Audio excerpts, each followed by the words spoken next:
I was once asked how I enjoy being a teacher. After a few minutes of thinking, a few seconds of thinking, I responded, I'm not a teacher. I might teach, but I'm not a teacher. The person who asked me was wondering what's the difference between a teacher and someone who teaches.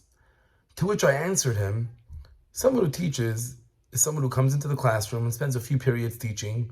It could be 1 period a day or 5 periods a day. You come, you teach your class, and you go home, and you forget about it until it's time to teach your next class the next day or the next week. While a teacher is not only somebody who's teaching a class, a teacher is something that you are.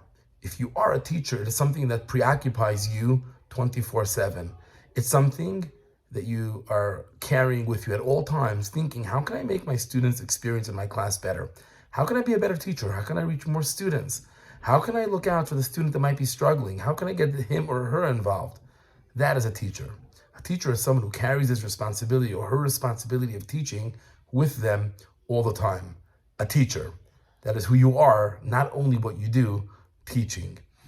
In this week's parsha, the Torah tells us that Noach, in addition to going into the table with his family, also brought along all sorts of animals, 7 of the tahor animals and shnayim of the tamei animals.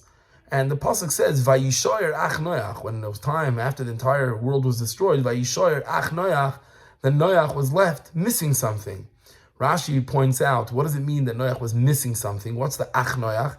What was Noach missing? So Rashi uses a pretty harsh expression that Noach was goineach v'koy hadam. Noach was literally spitting up blood. What caused Noach to spit up blood?